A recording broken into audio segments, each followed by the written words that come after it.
Kayak nggak asing ya? Enggak, bukan sama mbaknya yang jual daging. Tapi mungkin kalian punya teman yang kayak gini sih ya, yang masang gaya hidupnya itu kadang nggak sesuai sama penghasilannya. Ya kalau gede, kalau emang beneran gede sih ya tidak masalah mau kerjanya apapun ya. Cuma kalau udah kecil, dipaksa gede gaya hidupnya, aduh. Pinjol mana lagi yang kamu galbahai? Udah capek kan, capek. Ya, tapi di film ini kita nggak bakal ngomongin soal pinjol. Tadi cuma omongan saya sendiri aja. Karena di video kali ini kita akan bercerita soal mafia baik hati yang mencoba memperjuangkan hak keluarganya. Dan bagaimana beliau harus memilih antara jabatan, ambeien, keselamatan keluarganya, atau menjaga tanggung jawabnya sebagai mafia baik hati. Kok ada ambeien sih? Iya, saya juga nggak tahu ini cerita apaan. Cuma ya udah, biar saya ceritain dulu sampai selesai. Oke? Jadi begini ceritanya.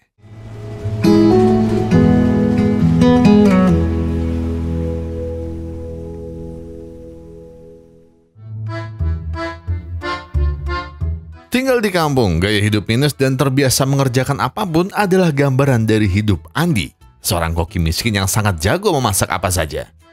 Bahkan di tangan terampilnya, sebatang sekop mampu menari mengaduk menu apa aja, layaknya spatula mahal khas restoran bintang 5.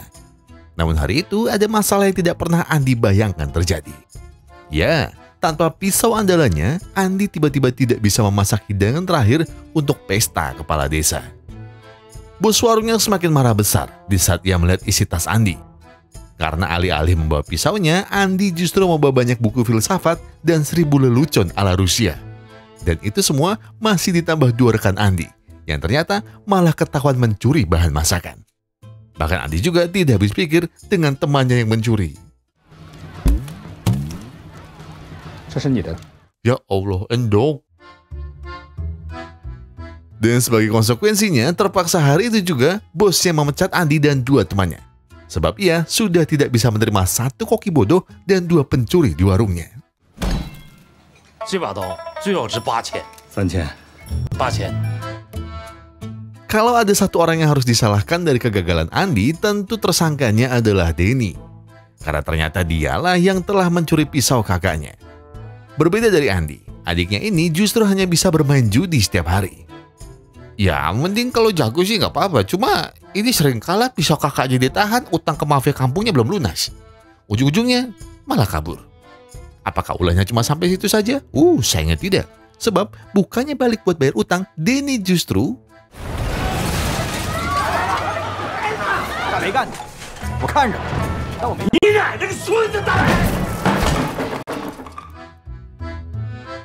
terus selain judi dan cari masalah, Denny nganggur dong.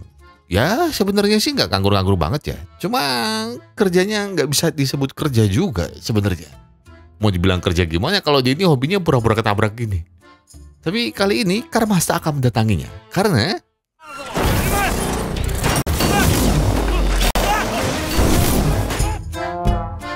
iya, senjata makan tuan alias Denny justru jadi korban tukang tipu yang jauh lebih cerdas darinya. Walau Denny berkata tidak menyentuh mobilnya sama sekali, tapi Denny tidak bisa melawan. Saat obat merah di pipinya justru dijadikan bukti kerusakan mobilnya.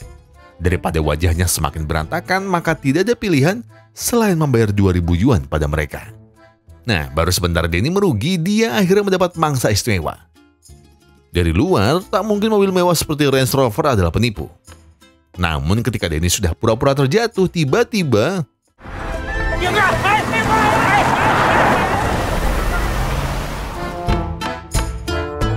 tak berselang lama, kali ini Denny justru ditabrak sungguhan. Dan ketika ia tengah melakukan aktingnya, ternyata itu adalah kakaknya sendiri. Namun ketika mereka sudah tiba di rumah, tiba-tiba Denny melihat mobil mewah tadi sudah terparkir di depan rumah mereka. Andi yang panik dengan neneknya pun segera masuk dan mengira kalau 2 orang asing ini hendak menagih hutang adiknya.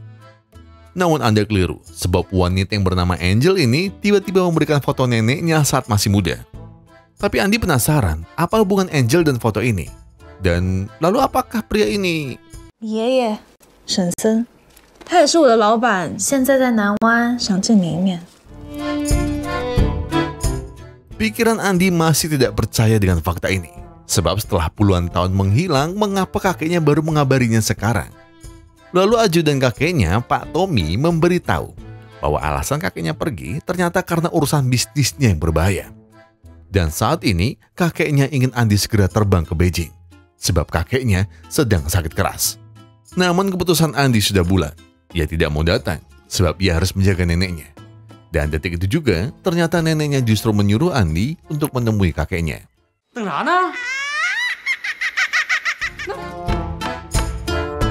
Awalnya, Andi sudah berpesan pada Denny untuk menjaga neneknya selama ia pergi. Ia juga menyuruh Denny untuk mengerjakan hal lain yang lebih bermanfaat. Tapi justru di saat Denny ingin melepas kakaknya, mafia kampung yang tiba-tiba datang mencarinya. Maka daripada nyawanya melayang, Denny pun...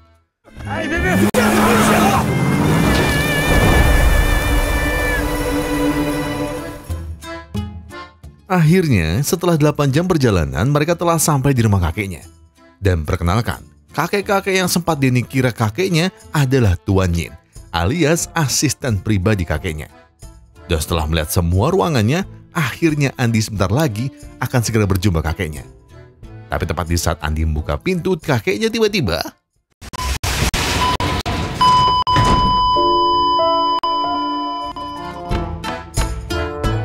Di momen berkabung inilah, Andi baru mengerti mengapa kakeknya sengaja meninggalkan keluarganya. Sebab ternyata almarhum adalah seorang pimpinan mafia terbesar di Beijing. Bahkan dari semua tamu yang berbondong-bondong hadir, Andi baru sadar betapa banyaknya gangster yang sangat kehilangan sosok pemimpin seperti kakek Andi. Dan setelah melakukan kewajibannya, saat ini Andi memutuskan kembali untuk membawa abu kakeknya yang akan dikubur di kampungnya. Tapi Denny justru melarangnya, sebab mereka sudah jauh-jauh ke sini, dan mana mungkin tak ada hal lain yang diberikan kakeknya. Tak disangka kali ini, insting kurang ajarnya Denny ada benarnya. Sebab Tuan Yin berkata, kalau kakeknya telah mewariskan seluruh hartanya untuk Andi. Tapi sebaiknya Andi sendiri yang membuka berangkasnya.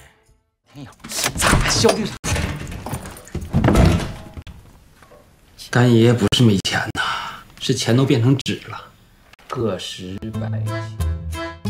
Benar, tidak salah lagi, harta warisan kakeknya memang banyak, tapi bukan emas, permata, atau properti mewah, melainkan adalah perusahaan bisnis investasi. Namun, itu baru bisa Andi peroleh kalau ia bisa mengembalikan siklus keuangan perusahaan kakeknya. Dan masalahnya sekarang, tak sedikit dari para mafia yang merupakan investornya ingin menarik lagi sahamnya. Walau sering bodoh dan ceroboh, tiba-tiba Denny berubah jadi sedikit cerdas. Ketika ia bertanya, bukankah masih ada 2 mafia yang meminjam lebih dari 100 miliar rupiah? Artinya kalau mereka berhasil menagih hutang para mafia itu, mereka bisa mendapat kepercayaan dari para investor mereka, bukan? Dan tebakan Denny memang benar, dan sekilas terlihat mudah. Dan memang syarat itulah yang harus Andi penuhi kalau ia mau mendapat warisan kakeknya. Namun masalahnya mereka harus mempertaruhkan nyawa untuk menagih Tuan Zong dan Teh San. Pertama, Tuan Zong adalah ketua gangster dunia malam yang terkenal keji di seluruh Beijing. Lalu Teh San adalah satu-satunya mafia wanita yang menguasai semua pelabuhan besar di Beijing. Tapi tenang saja, karena kakek Andi sudah menyiapkan video terakhir yang mungkin bisa sedikit membantunya. Melihat itu, Denny tiba-tiba ingin bertanya. 还有 iPad 吗？ Di video itu, kakeknya ingin meminta maaf karena sudah menyulitkan hidup Andi, bahkan setelah ajal menjemputnya. Namun kakeknya juga berkata kalau ia tidak akan memaksa Andi melanjutkan perusahaannya, sebab resiko yang harus Andi hadapi adalah para mafia kejam yang tidak segan-segan menghabisinya. Namun jika Andi bersedia membantunya, maka kakeknya pastikan kalau Andi akan mewarisi semua hartanya. Keesokan harinya, Angel sudah siap mengantar Andi dan Denny kembali ke kampung. Dan Andi sudah memutuskan untuk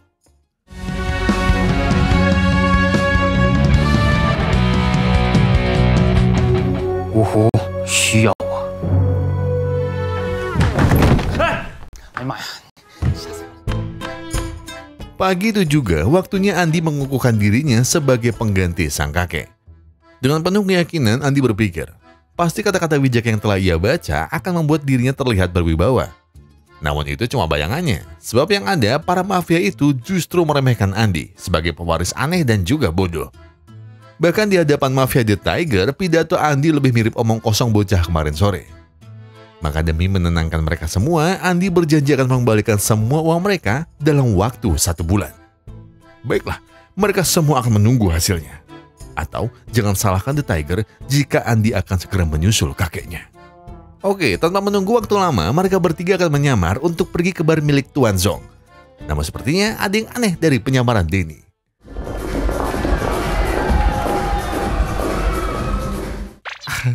Cuma kelinci ini kayaknya pantas di sate aja kayaknya. Oke, nggak apa-apa. Mari kita tinggalkan kelinci berbatang tadi. Karena sekarang Andi harus segera menemui Tuan Zong untuk menagih hutangnya. Namun benar apa yang dikatakan Angel. Untuk mendekati Tuan Zong, Andi tak bisa hanya sekedar berani dan mengatakan siapa dirinya. Sebab belum ada 5 menit Andi menunjukkan surat hutangnya, tiba-tiba...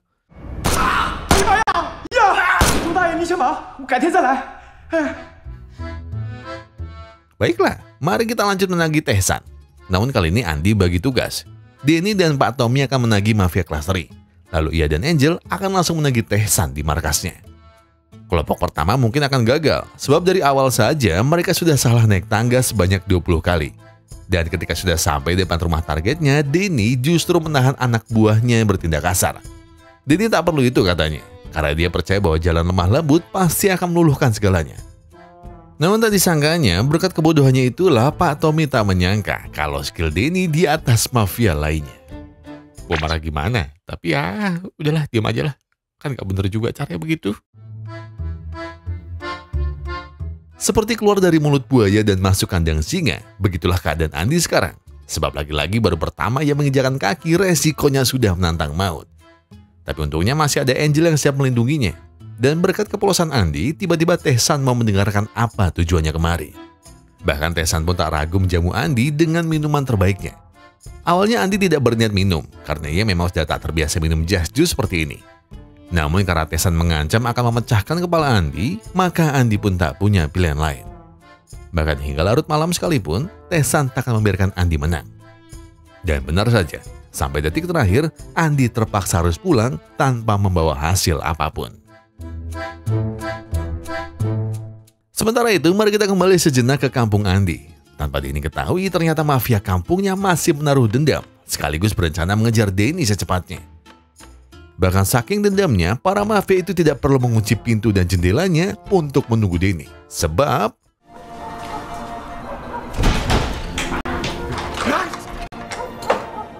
ya iyalah, wong temboknya masih bolong gede, cocok.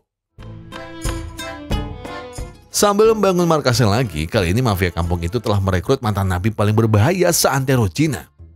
Bahkan mereka tak perlu takut pada siapapun, sebab 4 orang tambahan ini terkenal bisa merobohkan penjara hanya dalam 1 menit. Monggo mas, silakan dicoba. Yang gak salah memang sih, cuma kan mas, baru dicor mas, ya Allah, baru dicor. Keesokan harinya, Andi dan timnya masih tak tahu harus melakukan apa demi menaklukkan 2 mafia besarnya. Tapi tenang saja, ujar Pak Tommy. Sebab mereka semua diundang ke acara ulang tahun Tuan Zong malam nanti. Dan kali ini mungkin saja ia mau bekerja sama dengan mereka. Di malam itu sebenarnya semua berjalan tanpa gangguan. Namun sampai sekarang Andi masih tidak tahu bagaimana caranya mendapatkan hati Tuan Zong. Maka dari itu, ia pun segera menyuruh Denny mendekati targetnya. Sampai tiba-tiba Denny naik ke atas panggung dan berkata kalau malam ini bos mafia terbesar di Beijing alias Andi akan memberikan hadiah ulang tahun super spesial untuk Tuan Zong. Dan Andi pun tahu apa yang harus dia lakukan.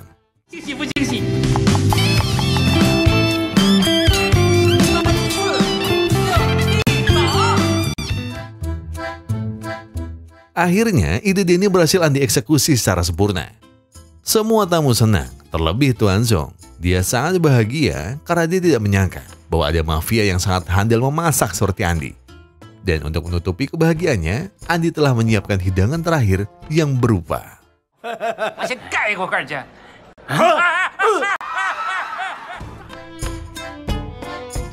kali ini nasib Andi akan benar-benar habis, karena pasti Tuan Zong mengira kalau Andi sengaja masak bom itu. Maka demi membersihkan namanya, Andi memilih kembali untuk menyelamatkan Tuan Zong. Dan ternyata rencananya berjalan lancar. Bomnya berhasil ia buang jauh.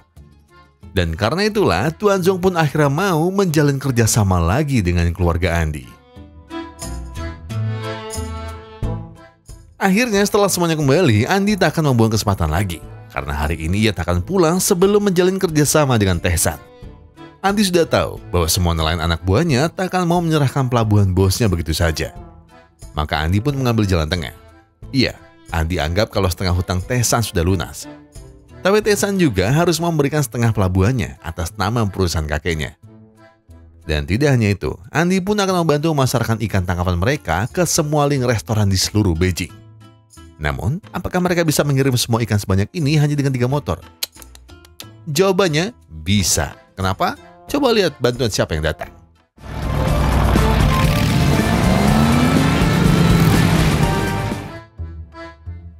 Pucuk dicinta, nasib baik pun tiba. Iya, tanpa diduga, Tuan Zong tidak hanya datang bawa ratusan pasukannya, namun beliau juga langsung melunasi semua hutangnya tunai. Nggak pakai nyicil. Ibarat sekali dayung 2-3 pulau terlewati. Bukan hanya urusan perusahaan kakeknya yang kembali normal. Bahkan berkat kebaikan Andi kepada Tehsan, maka dia pun tak ragu memberikan semua pelabuhan yang ada di Beijing menjadi miliknya. Dan itu bukan tanpa alasan dia mau mempercayakan asetnya pada Andi. Itu semua karena ia setuju dengan Tuan Zong, bahwa di tangan kepemimpinan Andi, mereka baru pertama kali diperlakukan dengan adil, bijaksana, dan penuh dengan perhatian.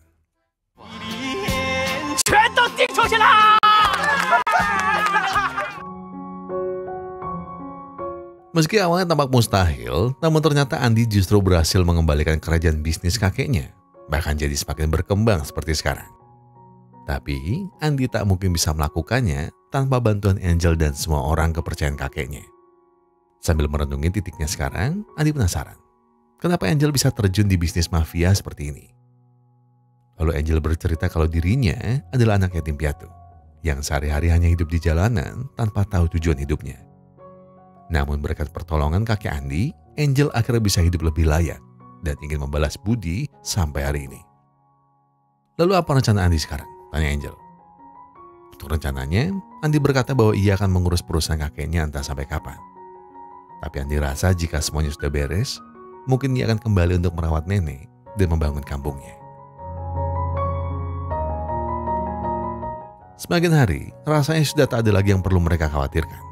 Sebab dengan bergabungnya Tuan Zong dan Tehsan, otomatis perusahaan kakek Andi menjadi satu-satunya kerajaan bisnis gangster terbesar di Cina. Dan untuk merayakan kejayaannya, mereka berempat pun menikmati malam demi malam dengan bersenang-senang di hotel terbaik yang ada di Beijing.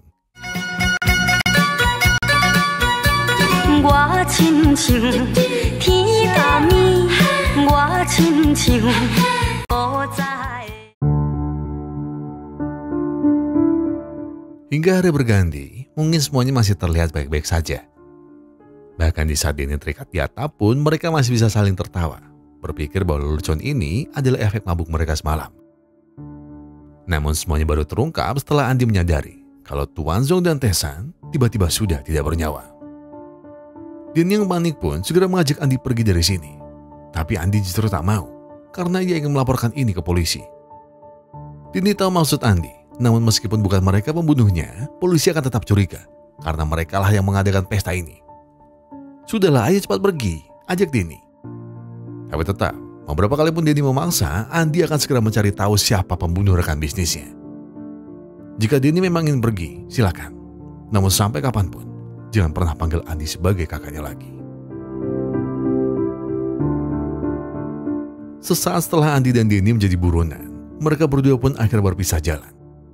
Namun setelah Andi memikirkan ulang perkataan adiknya, Andi baru menyadari bahwa ia tidak bisa sembarang melapor ke polisi.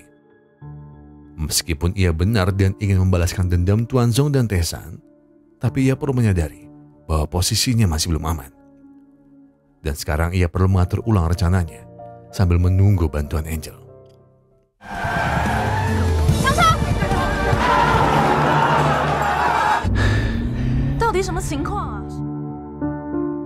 Di dalam mobil, Angel masih tidak percaya kalau akhirnya akan seperti ini. Sebenarnya apa yang terjadi malam itu? Apakah Andi tak ingat sama sekali? Setelah berpikir keras, Andi akhirnya ingat tentang sebuah kotak permen yang mencurigakan. Dan sekarang ia ingat di mana anak buah Tuan Zong membelinya. Tetapi di saat mereka akhirnya sampai di toko itu, mereka terlambat. Sebab pemilik tokonya pun telah kehilangan nyawanya. Bersamaan dengan itu tiba-tiba muncul seseorang misterius yang tanpa sepatah kata pun langsung menembaki dan mengejar mereka. Walau harus sempat berkejaran dan menghindari beberapa kali, akhirnya Andi dan Angel berhasil melumpuhkan pembunuh bayaran itu dan segera kabur mengamankan diri. Di lain tempat, Denny justru tak sempat menyelamatkan diri. Di sana ia disiksa dan disekap oleh pembunuh Tuan Zong dan Tae-san, yang tidak lain dan tidak bukan adalah The Tiger. Dan tak lama Denny masih beruntung karena Pak Tommy dan anak buahnya segera menolongnya. "Percuma Pak Tua," ucap The Tiger, sambil mentertawakan seorang sopir yang tak berguna seperti Pak Tommy. Untuk apa ia datang ke sini? Hanya untuk menyelamatkan pria bodoh ini? Apakah ia ingin menyusul tuannya ke akhirat? Tapi sepertinya Pak Tommy lah yang akan mengantarnya ke akhirat.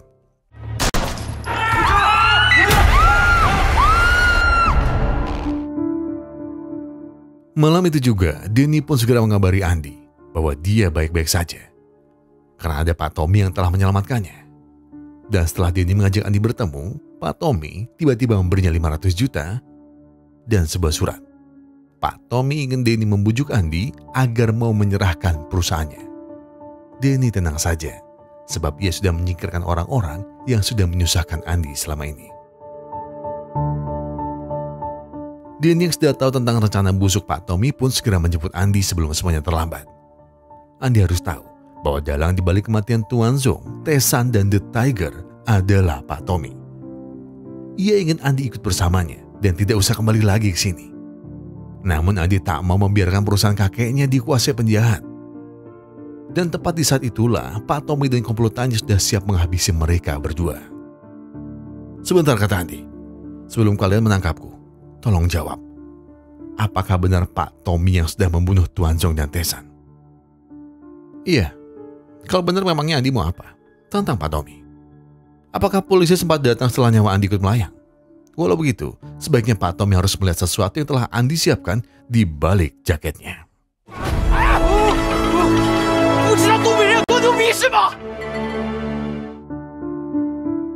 Segera sesudah Andi menggertak mereka, ia hanya ingin menyelamatkan Denny dan berharap semoga Denny tidak perlu bernasib sial sepertinya lagi. Setidaknya kalau Andi tak ada, masih ada Denny yang akan mengurus neneknya. Iya, kali ini Andi sudah tidak lagi peduli apakah ia selamat atau tidak. Dan tepat ketika Andi sedang terjepit, akhirnya Angel datang bersama Tuan Yin untuk menolongnya. Andi pun segera memberitahu bahwa Tommy adalah musuh dalam selimut. Ia ingin menguasai perusahaan dengan cara membunuh rekan bisnisnya sendiri. Jika Tuan Yin perlu bukti, ia sudah mengirim rekaman Pak Tommy ke HP Angel. Sementara Andi mendapat bantuan Tuan Yin, Denny malah bertemu lagi dengan mafia kampungnya. Namun kali ini Denny takkan kabur lagi, sebab dia sudah menyiapkan sebuah rencana. Dan tak disangka, Andi dan Angel malah terjerembab ke lubang yang sama. Iya, mereka baru sadar bahwa musuh utamanya bukanlah Pak Tommy, melainkan orang kepercayaan kakeknya, alias Tuan Yin. Sebelumnya ia tak menyangka kalau orang bodoh seperti Andi ternyata adalah orang yang sudah membereskan masalah perusahaan kakeknya. Dengan itu Tuan Yin jadi tak perlu susah payah menutup semua hutang perusahaan yang disebabkan oleh Tuan Yin sendiri. Jadi sekarang, ucapkan selamat tinggal untuk terakhir kali. Sebab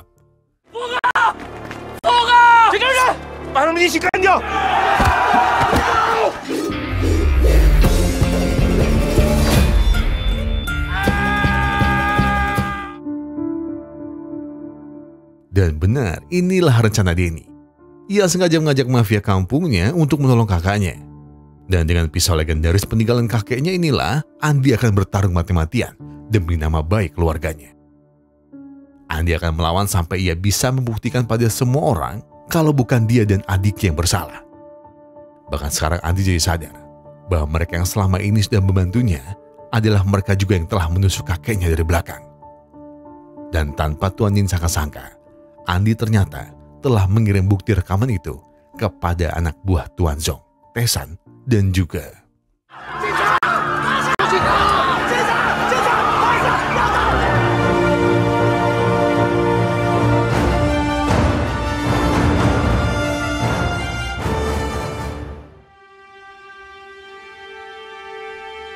Setelah pertarungan tadi selesai dan para pengkhianat itu berhasil ditangkap, Denny ingin mengucapkan terima kasih kepada mafia kampungnya yang telah berjasa menyelamatkan keluarganya. Maka dari itu, sekarang ia telah menyiapkan semua tumpangan gratis kepada mereka untuk kembali ke kampung. Jadi ketika dia dan kakaknya telah kembali juga, ia berjanji akan segera melunasi hutangnya. Walau mereka merasa ada yang aneh, tapi mereka turut bangga sebab bisa menyelamatkan mafia kaya seperti Andi. Dan akhirnya Andi bisa melakukan semua tugasnya dengan baik. Dia yakin bahwa kakeknya pasti bisa beristirahat dengan tenang sekarang. Dan sebagai pewaris sah perusahaan investasi mafia terbesar di Cina, saat ini Andi ingin kembali sebentar ke kampungnya untuk membahagiakan semua orang. Namun sebelum itu, ia ingin mengucapkan terima kasih banyak untuk kebaikan Angel dari awal mereka bertemu hingga membantunya sejauh ini. Dan mungkin pelukan perpisahan ini takkan berarti apa-apa sebelum ia mengucapkan kalimat terakhirnya untuk Angel. 我爱你，我爱你，亲爱的姑。 Ya, inilah janji Andi pada dirinya sendiri. Setelah mengarungi badai sana-sini dan jungkir balik dengan semua perjuangannya, kini Andi tak hanya sukses sebagai mafia sultan di kota. Sebab dengan segala jerih payahnya, akhirnya dia bisa membangun hotel pertama di kampungnya demi menghidupi banyak warga miskin lainnya. Andi hanya ingin menolong semua orang dengan semua kebaikan yang bisa ia berikan kepada mereka yang membutuhkan. Sampai tiba-tiba muncul seorang kakek bule yang ternyata adalah 我叫沈腾，我是你爷爷同父同母的亲兄弟。I'm from England. So, masih satu garis keturunan dengan Peaky Blinders? Tapi bentar. Kejutannya masih ada ketinggalan satu. Apakah kalian ingat dengan mafia kampung tadi? Dan ingin melihat mereka sekarang ada di mana? Nah, silakan dibuka. Kan?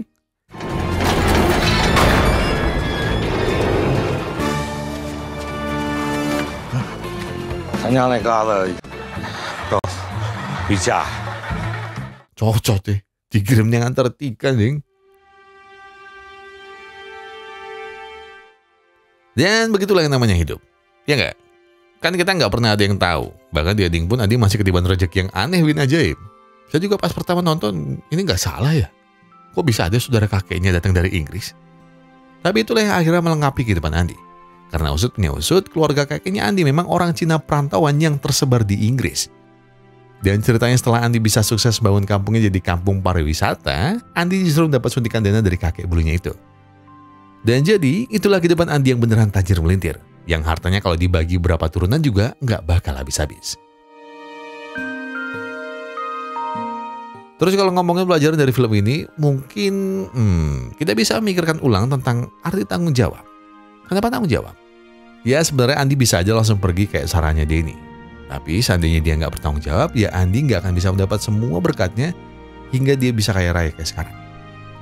Saya rasa tanggung jawab juga adalah faktor yang sering banget dilupain seseorang jika dia sudah dipercaya. Jadi buat yang sedang diberikan kepercayaan apapun, saya cuma pesan, tolong dijaga baik-baik. Dan kalaupun kalian ngelakuin salah, jangan sampai bikin kalian menyerah di tengah jalan dan pergi dari tanggung jawab itu. Dan secara nggak langsung, pesan ini juga buat saya sih, buat saya juga kok. Karena nggak bisa dipungkiri, terkadang saya juga bukan pernah lagi ya, luput soal tanggung jawab di hal apapun. Banyak kalau saya ceritakan. Ya entah itu di keluarga, entah itu di pekerjaan, atau di relasi, bahkan ya banyak lah. Saya pun juga, ya maksudnya semua kata-kata ini sebagai pengingat buat diri saya sendiri juga. Dan saya perlahan-lahan juga sadar, dan saya jadi tahu kelemahan apa yang harus saya perbaiki. Dan kuncinya adalah jangan pernah lupa kalau tanggung jawabmu adalah tentang kepercayaan orang lain. Sebab kamu tidak akan diberikan tanggung jawab yang lebih besar kalau di hal kecil saja kamu melalaikannya. Saya Gogundan Segenap Tim Mustra Glory mengucapkan terima kasih. Terima kasih buat yang sudah menonton video ini sampai habis. Terima kasih buat yang sudah memberikan like. Terima kasih buat yang sudah subscribe, memberikan komentar, terus juga mencet tombol yang saya sampai lupa. Iya, pokoknya terima kasih. Terima kasih buat kalian semua. Karena apapun yang kalian lakukan itu sudah sangat bantu channel ini berkembang sampai hari ini. Dan sebagai penutup, saya pengen bilang ke kalian semua, kalau kalian gak banyak masalah itu berat banget, yang tenang. Gak perlu buru-buru, gak perlu nyusu-nyusu. Selesaikan semua dengan paling dingin. Jadi sekarang tarik nafas. Buang. Tinggal kopinya, ambil korengnya, dan sebatin aja dulu.